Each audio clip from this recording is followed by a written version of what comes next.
at the backdrop of three of the greatest threats facing contemporary civilization, which is environmental degradation, wealth concentration, and massive unemployment. It gives me great pleasure to introduce to you James Chao, who's an international broadcaster and host of the China Current, a digital platform that explores the relationship between humanity and our future. James has formerly served as UNAIDS Goodwill Ambassador. In 2006, he was appointed as Goodwill Ambassador for SDGs and Health at the WHO. James is widely known for his interviews with leaders from multidisciplinary backgrounds, such as Nobel Peace Prize laureate Kofi Annan, Muhammad Yunus, and Jimmy Carter. James, we request you to take the floor, introduce the speakers, the interpreters, and of course, track your session time accordingly. James, over to you. Thank you. Thank you very much, Prometheus, and thank you so much to everybody who joins us here at this Social Business Day, and especially to our host, our gathering point, Professor Muhammad Yunus, who always brings the world wherever he travels. And today we travel also to parts of Africa. I know that students over at Kampala University, at Kampala International University, are joining us here as part of the physical audience. Well, welcome to everybody. As Prometheus says, we're talking about building a new civilization.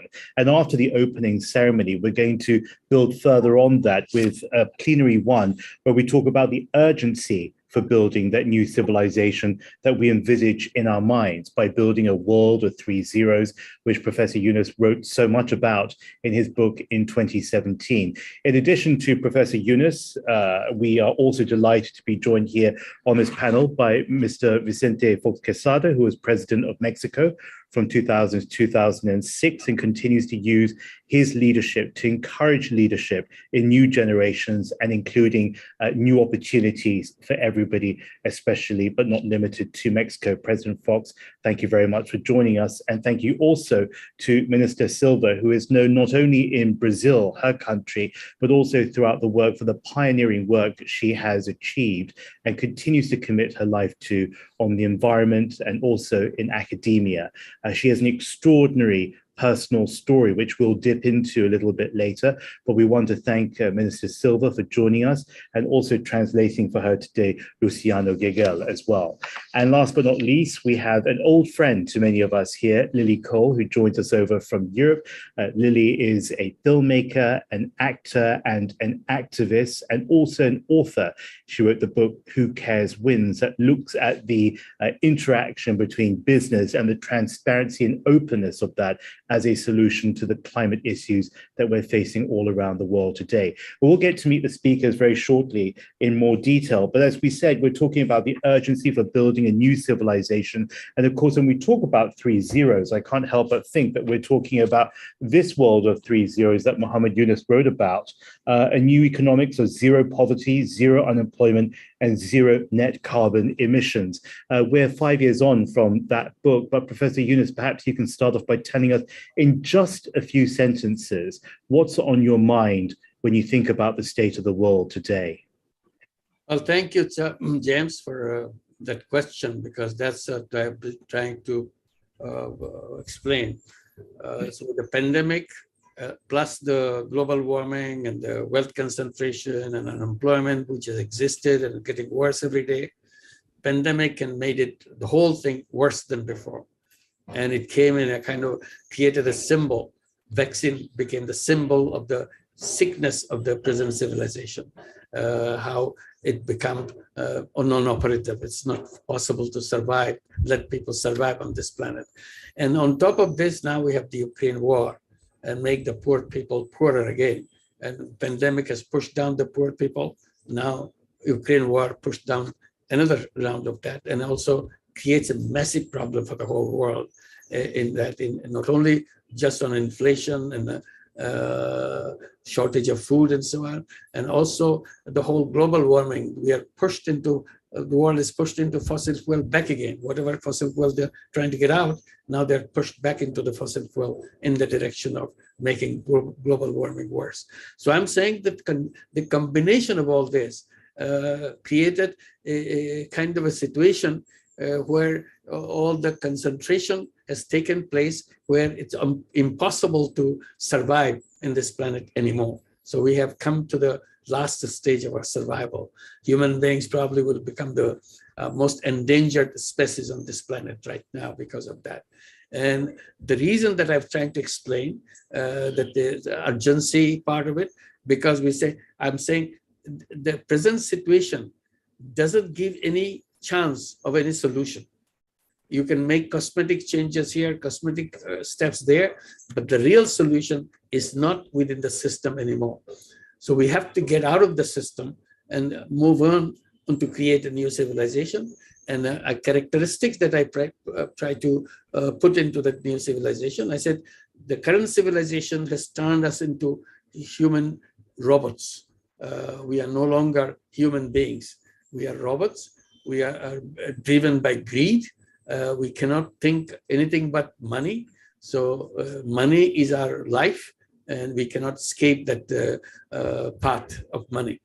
So I said that we have to abandon this civilization based on greed and create a civilization which will be based on human values.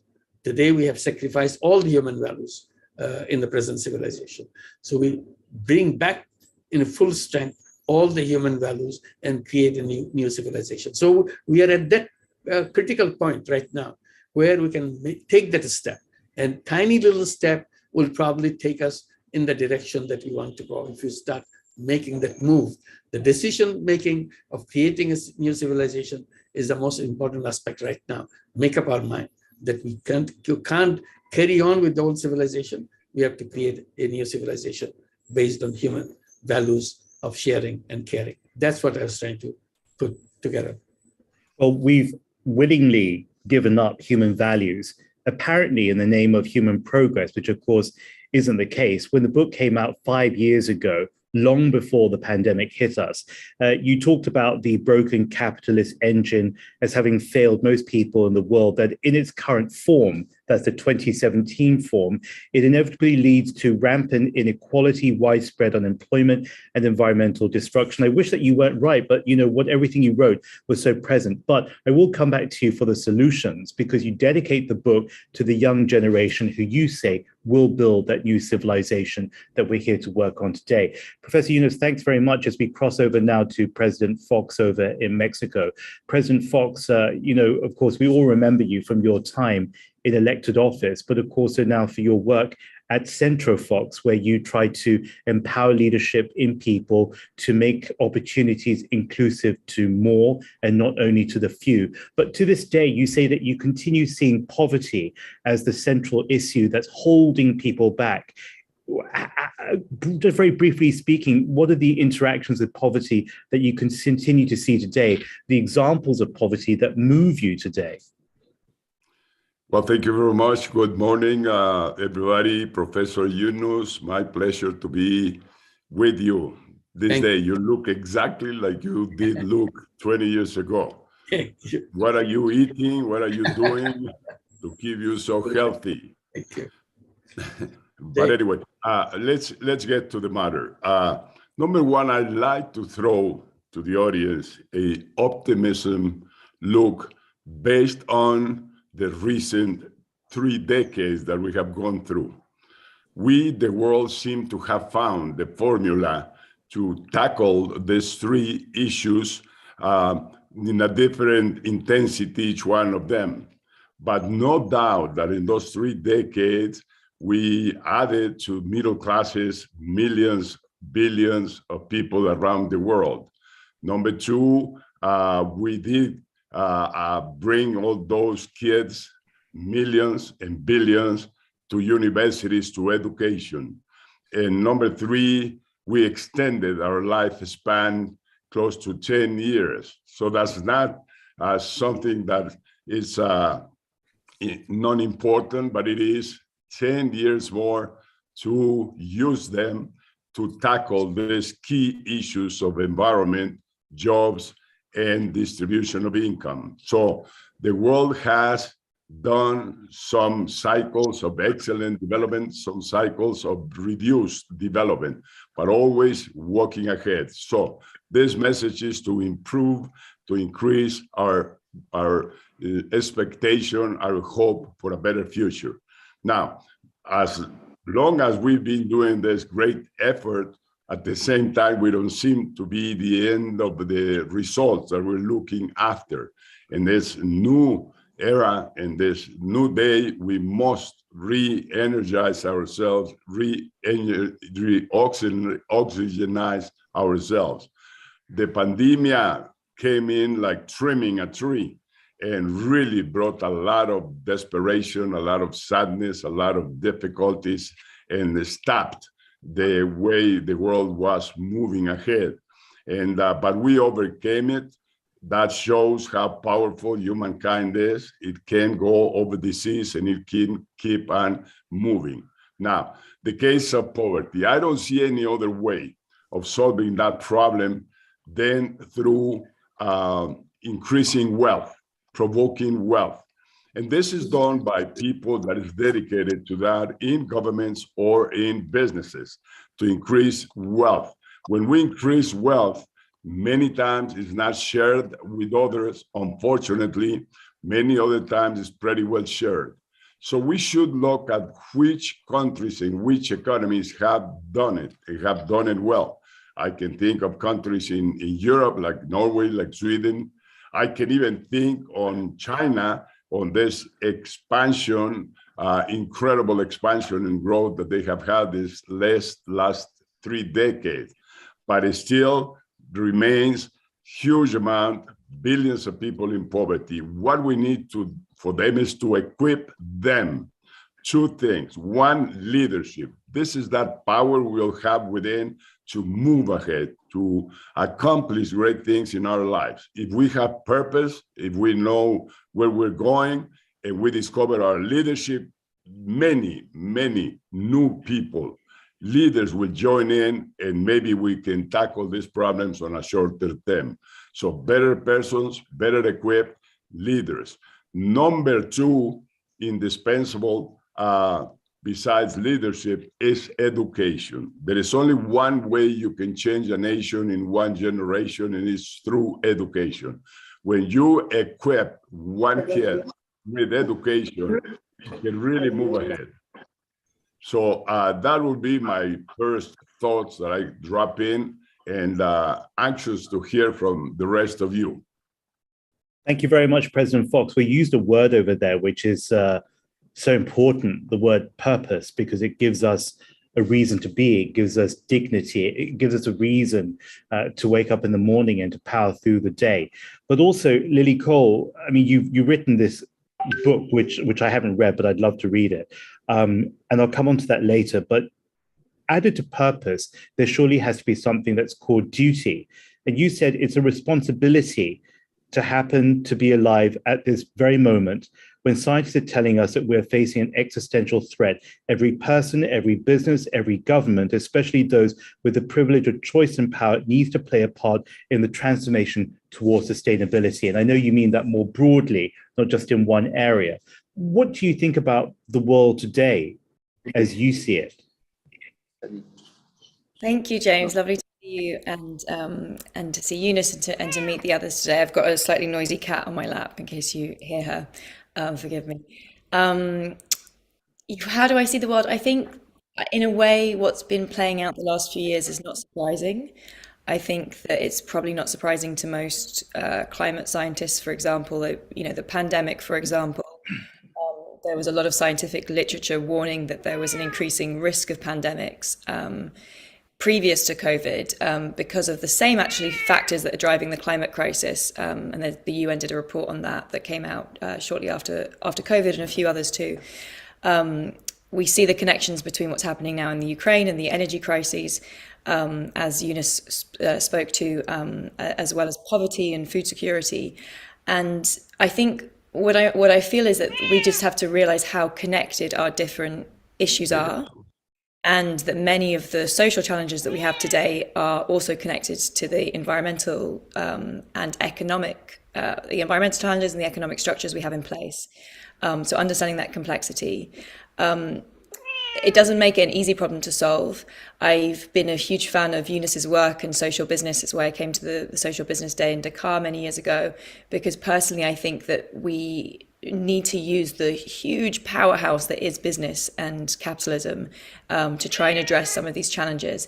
And I think too often there is a gap in the kind of mainstream political imagination between the need for kind of, socialism and government to be solving problems through bigger states versus letting, the kind of philanthropy space. And I'm personally more interested in like using capitalism. So agreeing that capitalism is a really powerful system and can be very effective, but that it needs to have purpose, it needs to have values, as Yunus spoke to, it needs to have values baked into it, and we need more transparency to know whether those values are actually being delivered upon or if it's just greenwashing.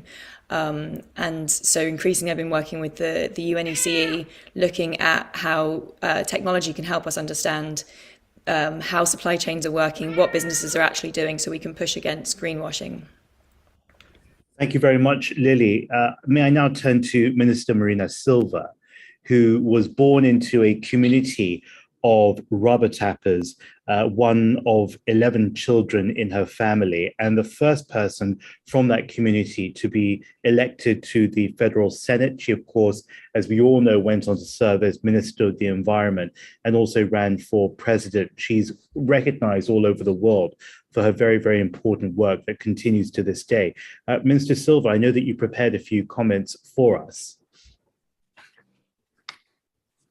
Senhoras e senhores, caríssimo professor Yunus, é um prazer poder estar nessa conferência com todos vocês e inspirada pela proposta de mundo 3.0, que busca zerar emissões de carbono, zerar a concentração de riqueza e zerar o desemprego, faço aqui a minha contribuição nesta importante plenária.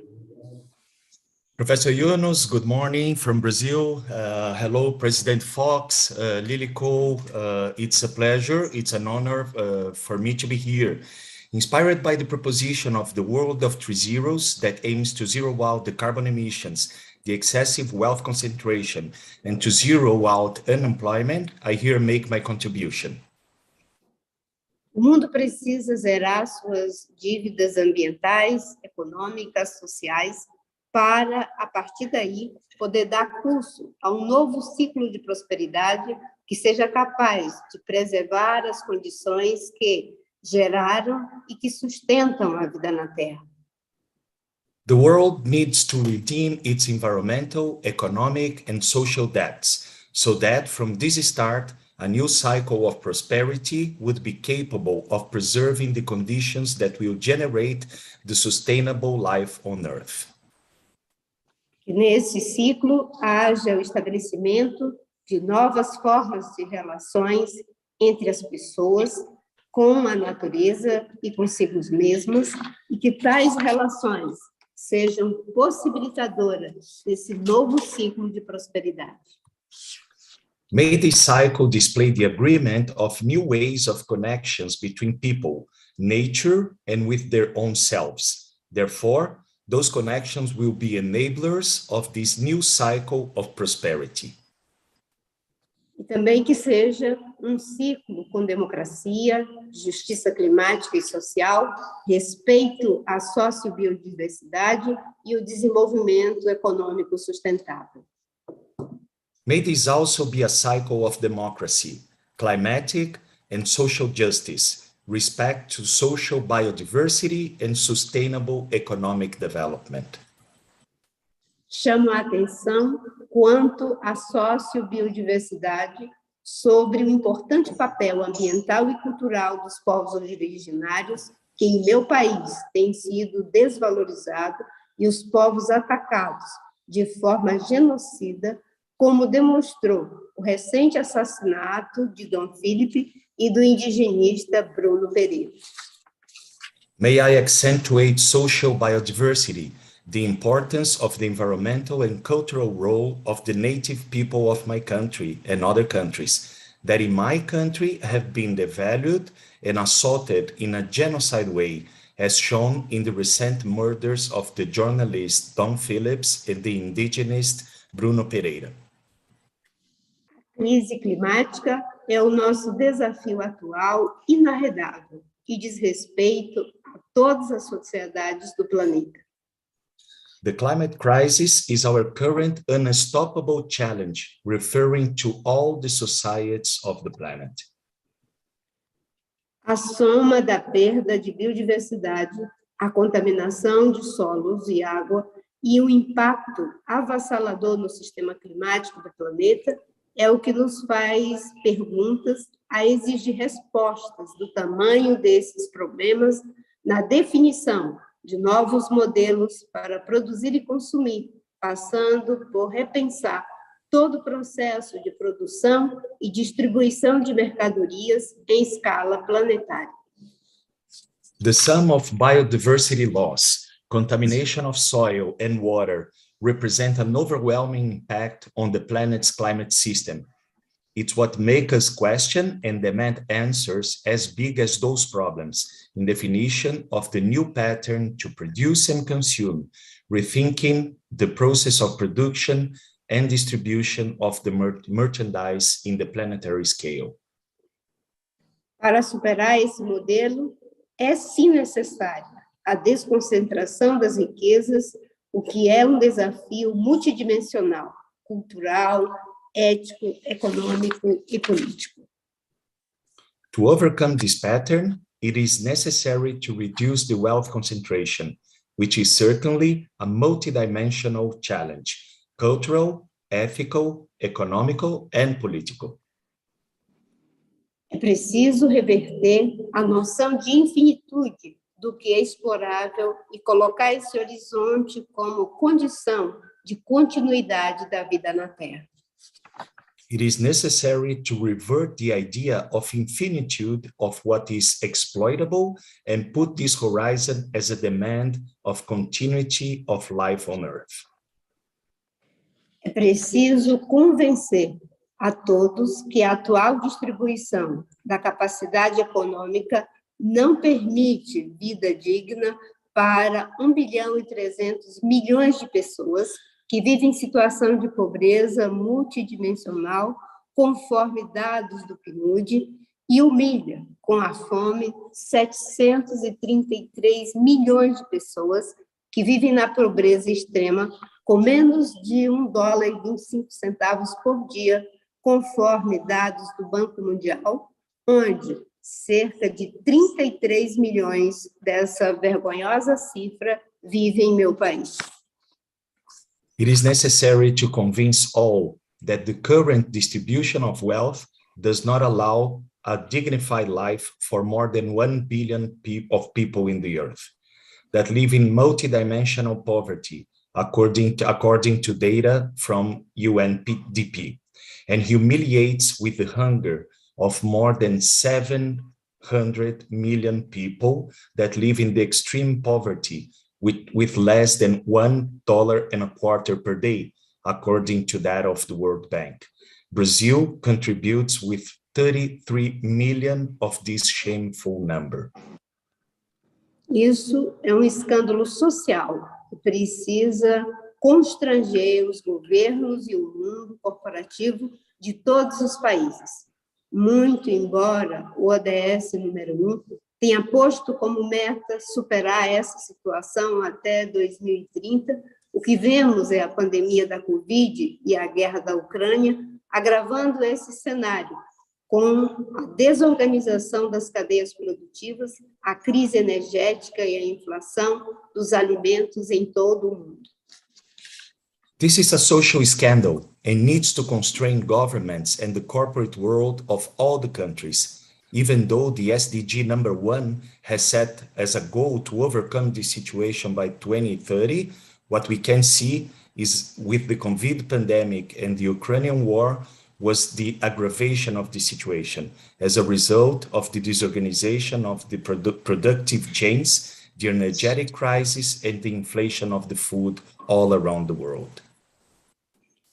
Finalizo desejando que a grandeza desse projeto do querido amigo Professor Yunus, seja através do Yunus Centro, possa alcançar o senso de humanidade que habita em todos nós.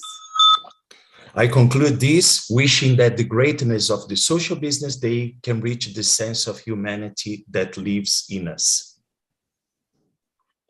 Desejo também que a percepção do que está afetando negativamente a vida como um todo possa se estabelecer como prioridade ética e política em decisões que sejam capazes de priorizar os recursos humanos, tecnológicos e financeiros necessários à realização dessa empreitada nas ações de todos que podem auxiliar nessas metas, como os governos, empresas, formadores de opinião, comunidade científica e, sobretudo, na mobilização política ativa, constante e consciente de todas as sociedades onde os jovens ocupam um papel político central nessa imprescindível mobilização.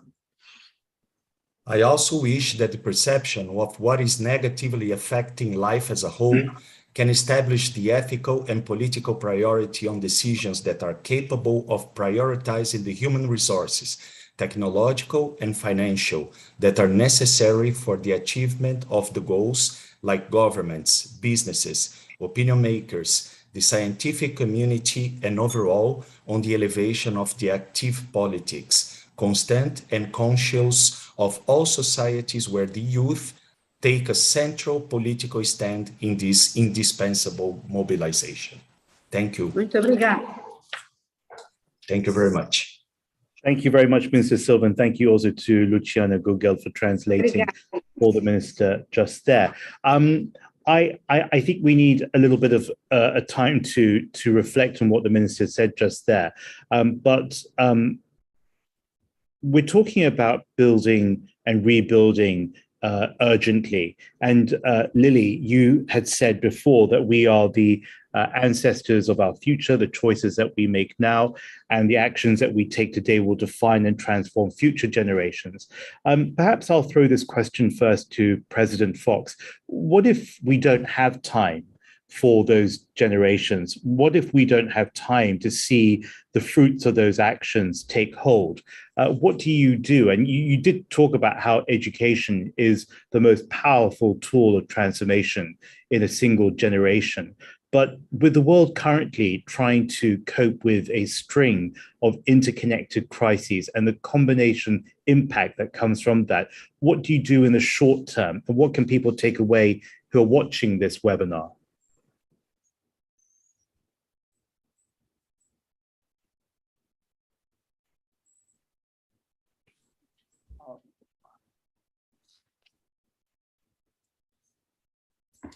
President Fox, I think you're on mute. We just have to unmute yourself, please. Yes. I got it. Thank you. I think we're living in a world where it's extremely dispersed. A lot of huge activities that are highly welcome, but micro presence. We need to take the micro and convert the micro and convert it into macro. So what we have is this huge dispersion, no world leadership, nowhere, not even the Pope.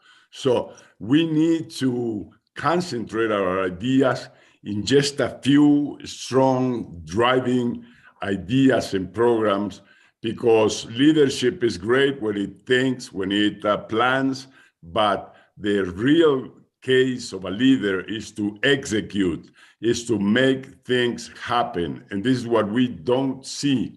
And that's why exercises like this one we're doing here are mostly welcome, but let's not stop on the words only, on the exchange of ideas, on the planning, on the discussion of what we see wrong. What we need is to come to action, to make things happen. And that's where one leader can do that. One leader with a name and a face has all the potential and all the power to convert things into real results and real activities. This is my point, and I don't find exactly how we can accomplish this. United Nations is almost dead. Nobody hears about it. In the pandemic, they just gave figures and they just gave information, but we couldn't tackle the problem of medicine, the problem of solving the health of so many billions of people. So my point is, again, we need to tackle these things consistently, and one of them is growth. It's economic growth. And this is only done by investment, and those who invest, unfortunately, we have some of them that are good people, nice with humanity, with compassion, but most of them are voracious to eat, to get more money. So education, even the educated, will be a good way to approach this. And maybe we need to reach a point where crisis is so deep that we will be forced to act and save the world. Well, Lily, do you think that the crisis is big enough? Because, going through the pandemic, we thought that was what was going to tip the world over, and it did not, because people simply went back to their normality. I think that the call during the pandemic from people, especially like Professor Yunus, was to reject the engine of the past, to create something new and not to return to how it was before, because that was what was brought us to that point in the first place. I mean, you've looked at problems across the board, and now, of course, we have Ukraine and the people of Ukraine foremost in our minds. You've looked at the climate crisis, mass extinctions, political polarization, and of course, extreme inequality, and all that is captured in your book. Not only from the people that you spent time speaking to and interviewing, but also from your own insight, your own thought leadership. You've been talking about business as a possible answer. And also, can you then build onto that some advice on how to build a movement of people where global citizens feel proud to be part of the planet, but also do something about that? Thank you, James. President Fox's point that there are good investors and bad investors, I think, speaks well to the fact that there's an intersection there between humans that bring their own values that we need a value shift in, and the systems that we use. And right now, the mainstream system is a global system of capitalism. For me personally, I'm hopeful that we can have a kind of collective consciousness shift in values, but I don't know if that's going to happen in time to meet the crises that are unfolding almost kind of weekly, monthly at this point on the world today. And so I personally think that actually we need more regulation. So we need governments to play a role in moving business and in moving capitalism towards being the answer to problems rather than oftentimes being the cause of problems. And actually it's interesting having Marina Silva here today, because one of the first examples of this I looked at was with WWF in the Amazon, looking at the wild rubber trade and how there are trades that in the Amazon, for example, that would economically incentivize people to protect the rainforest, rather than right now all the economic incentives encourage people to destroy the rainforest. And so I guess what I'm trying to say is not that I think that business and capitalism is like the perfect system, but I'm just very pragmatic that it's the dominant system today and that we don't have much time. And so let's use this dominant system and kind of create the right incentives. And I think those incentives can be regulation from governments. It can be consumer voices. And I think that's where the citizen part is really important, that as consumers and customers and citizens say, we don't want to buy from companies that are deforesting the Amazon, that will then create the right incentives to stop business from creating problems like deforestation of the Amazon. So yeah, I look a lot in my book at citizen action and how, as individuals and as communities with interacting in the system, our voice can be bigger than just our political vote if we live in a democracy, and our voice can be spoken every single day in the conversations we have, the information we share, and also in the companies that we buy or we don't buy into, so through our consumer purchasing power. Thank you, Lily. Professor Yunus, the last thing that Lily said reminds me of what Kofi Annan was speaking about in the weeks leading up to the Paris Climate Conference in late 2019, 15, I think it was, in December 2015, where he talked about how consumers had the power to vote with their wallets, the point that she brought up just there. But what's your reaction to the call for more meaningful engagement from government at a time when trust in government is at new lows in some communities, at a time when coming out of a pandemic, maybe people have turned to their government and see that and have held them responsible for the deaths or the unequal access to health and medicines where they live? Do you think people are ready for governments to play a bigger role or a different kind of role? First of all, I try to emphasize the space, time that available for our survival is extremely limited. If you don't act in very quickly, urgency is not put into the action, we have no chance.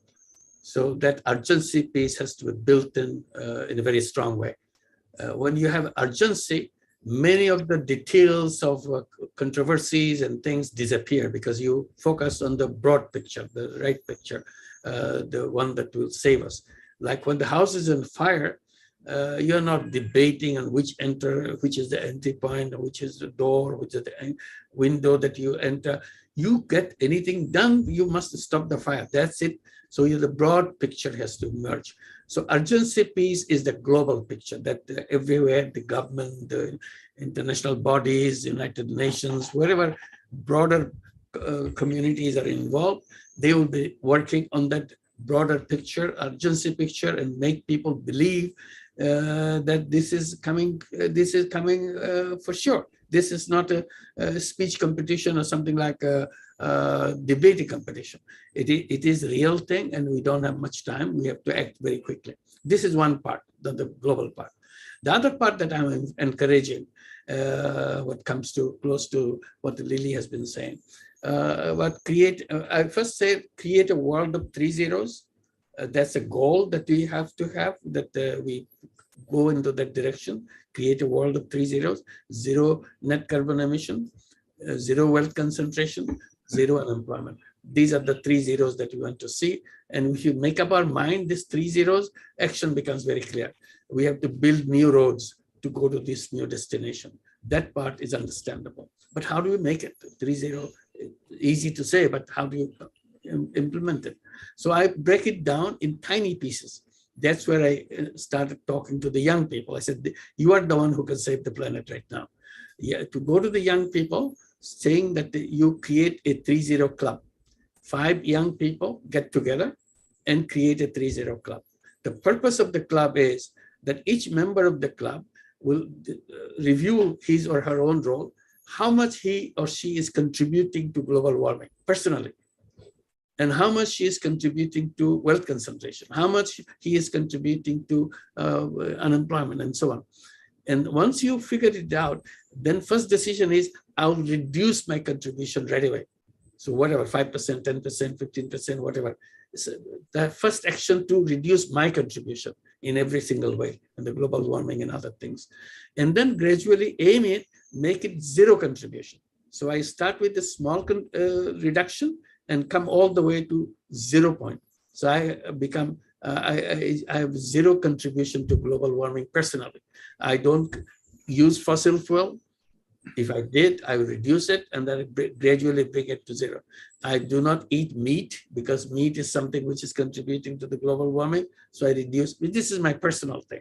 And similarly for wealth concentration, that I do not contribute to wealth concentration. Ultimate goal is to I become a 3-0 person. If I can become a 3-0 person and my friends in the club, other 4 members, so we all become 3-0 persons and we become a 3-0 club.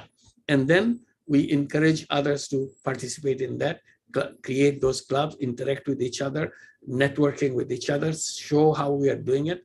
And that will impact in the business and everything. Because if I don't consume, business had no room for sell anything because I decided not to consume. If I don't eat meat, meat industry is over. If I don't use fossil fuel industry is over. So this is personal thing that I can make that decision and make it happen. So gradually from 3-0 person, we create 3-0 families, 3-0 neighborhoods, 3-0 cities, 30 countries, and so on and so forth. Because people is the key. If you can get to the people to make decisions in making things happen, that's the way it will happen. So, and that creates a consciousness that what is it that we must do so that we can save ourselves, our generation, and make sure our next generation has a happier life, safer life, than riskier life, and facing uncertainty of survival. So this is very clear when you start doing it yourself.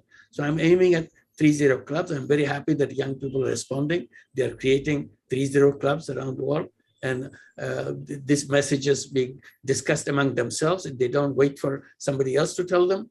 They know enough of the global warming right now and about the wealth concentration right now. So they understand that. So how to make that happen. So this is the direction that I try to push, that ultimately it's us as individuals to make the change happen.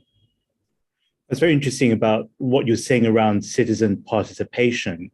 I'd like to extend that with Minister Silva now. Minister, you spoke very movingly about the future of humanity, and in your speech you raised many important issues, also highlighting the moral debt that we, humanity, have to the planet on which we are the guests. What one action point can you provide that will allow us to be that 30 Club member? I mean, Professor Yunus said his personal commitment is around not eating meat and not using fossil fuels, for example. And also, could you draw a little bit more on your own experiences as a woman from different communities and a diverse background who overcame multiple barriers, including health barriers, economic barriers, social barriers? How does it actually work? James, let me try to translate here. Marina, o James diz o seguinte, que você fez um comentário muito importante, muito profundo a respeito da nossa dívida moral que nós temos com a humanidade. Ele gostaria de saber qual que você recomendaria como um ponto de ação principal, seja para os jovens ou para os mais velhos, que a gente pode mover na direção de resgatar essa nossa dívida moral.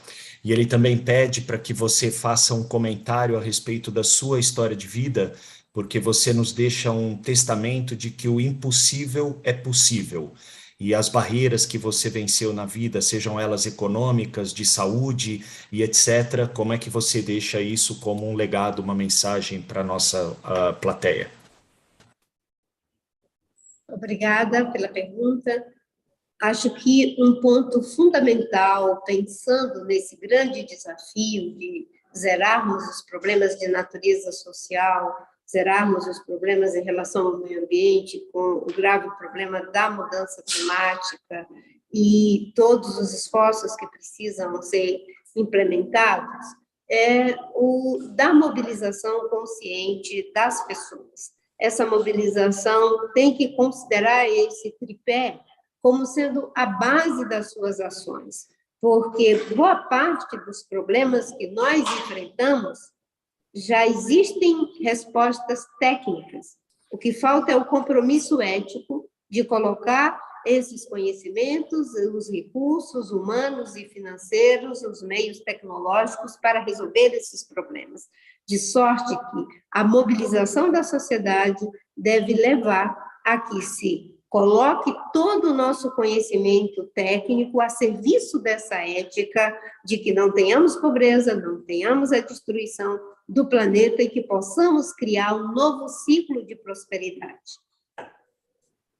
Difficult to do the live translation right away, but basically what Marina is saying is that mobilization is the key factor for us as society to try to tackle the very serious issues that we are facing, being them environmental, social, and economic points that we are facing, challenges that we are facing currently.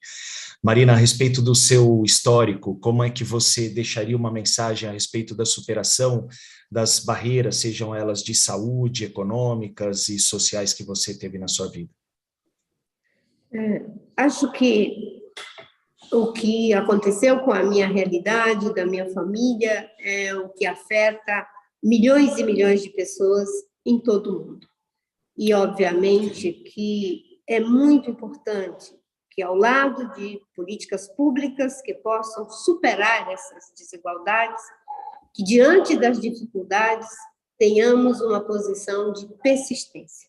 Geralmente, quando as pessoas me perguntam como foi possível essas superações de extrema pobreza, dificuldades de saúde, e como que eu me mobilizava, eu sempre dizia que não era nem otimista, nem pessimista. Eu era persistente, continuo persistindo, acreditando que é possível não destruir as florestas, preservar os povos originários, combater desigualdades para todas as pessoas e que não tenhamos exceções, que pessoas com educação, com saúde, com vida digna, seja a regra.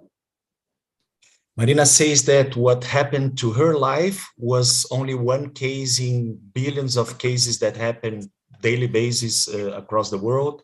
So, and the factor that she used it throughout her life to overcome all the difficulties that she has faced was persistence.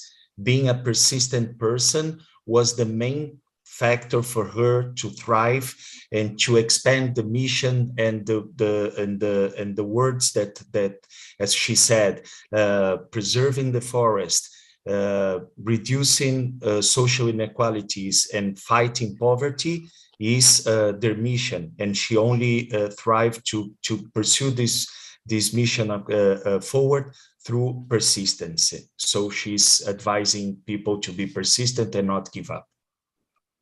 If I may say, Minister Silva, your extraordinary life is testament that the seemingly impossible is indeed possible. Thank you very much for joining us, to Minister Marina Silva, of course, to our host, Professor Mohammed Yunus, to President Vicente Fox, who joins us over from Mexico, and also to Lily Collin from me, James Chao. Thank you very much to all the audience.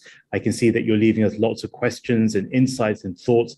Please hold on to that and bring it into the next session, where we'll continue talking about building a new civilization together.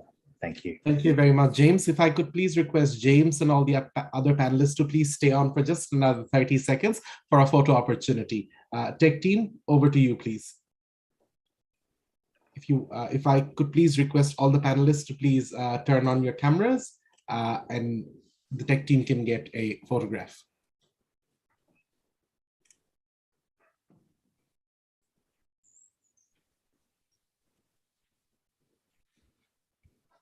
Okay, thank you. Thank you. Thank you very much. Thank you, President Fox. Thank you, Marina. Thank you, Luciano. Lily, thank you. And James. Thank you. Thank you very much. Thank you, Professor Yunus. Thank you all. President Fox, it was a pleasure. Bye-bye. Bye-bye. Bye-bye. I request the audience once again to please revert back to your Zoom tickets, go back to the lobby. The next session is about to start in just about 5 minutes. Thank you, everyone. See you in the next session.